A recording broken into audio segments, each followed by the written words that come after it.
So apparently, not only is Britain a horrible place in terms of their rape convictions being incredibly low, that a judge decided that a woman who withdrew her rape allegations against her husband, but they were actually true.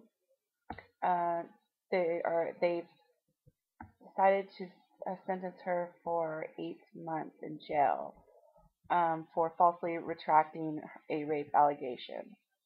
And apparently, her sister-in-law and husband pressured her to recant her statement, and she did under the pressure of them. And then she decided to go back and say they're actually true, but instead of actually prosecuting the husband, they have decided that she should go to jail. So the courts apparently are going to ignore this emotional blackmail that she has suffered at the hands of her perpetrator and sister-in-law, and punish her yet again after she was raped 6 times by this man. Uh, Britain is really getting the award for shittiest place to be a woman in the West right now.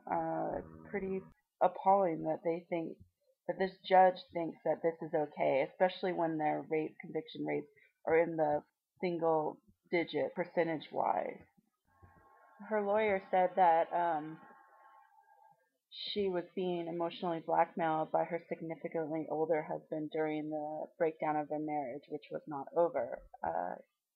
Yeah, and then people have the gall to sit there and say that because people are both adults that they're on the same playing field.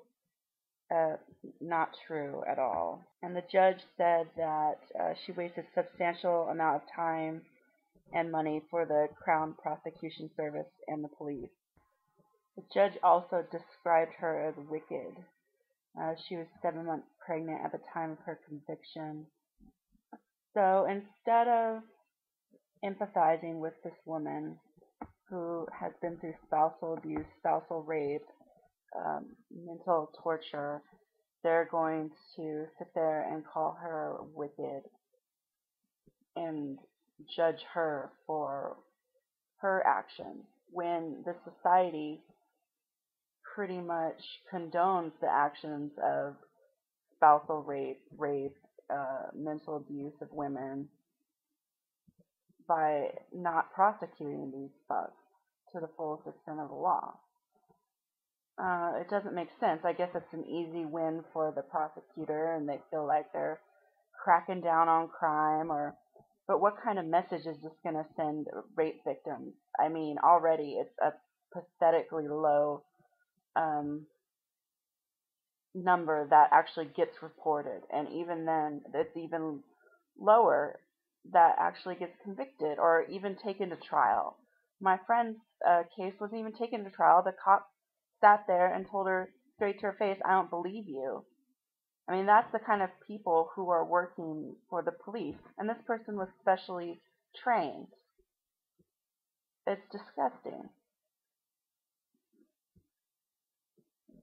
I mean, women should be riding in the streets over there. Instead, they're like doing high street honeys, getting their tits out, pretending to be a ladette. It doesn't make any fucking sense.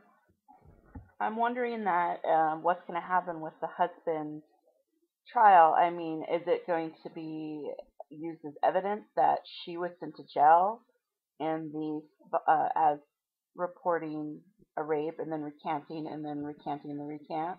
I bet that it won't be allowed in his trial. I have no faith that they're going to present that, because that would be biased.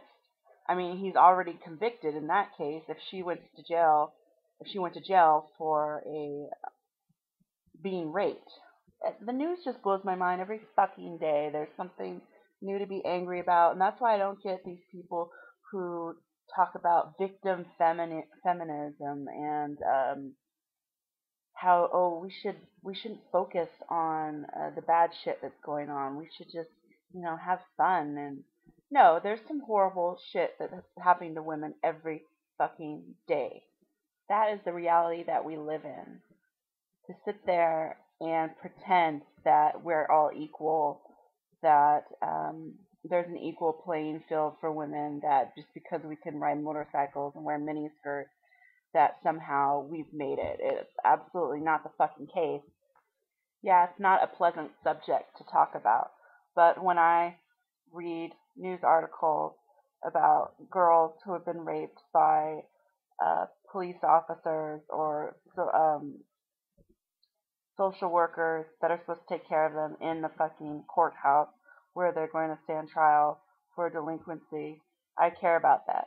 When I read about a girl who got raped at her high school and then commits suicide because people were bullying her, mainly girls were bullying her, and her perpetrator writing Twitter messages about her, I care about that. And when I see women getting convicted for being scared to talk about their rape, I fucking care about that. But it just seems like we have to be hush hush in our culture, that it's not okay to talk about these things. Women aren't free to talk about these because it might offend some men. Um, you know what? Fuck these men. They need to listen to this shit because it's reality. I was in a conversation with a guy the other day, and I brought up the fact that one of my friends was raped, and he's like, I don't believe you. You guys always talk about all these people have been raped, and I've never met anyone who's been raped. I guarantee you have, dude. Actually, do you think that women go around talking about their rapes with men? And do they even go around talking about their rapes with other women? Give me a break. Just the ignorance. And it's just like a willful ignorance on people's parts that is really getting to me lately. When are we going to have an It Gets Better project for rape victims? I'm really wondering about that. It seems I would like to see an episode of Glee where they do It Gets Better, but it doesn't. It doesn't get better. It's getting worse. But we're not allowed to talk about it. It might hurt some people's feelings or make people a little bit uncomfortable. Fuck that.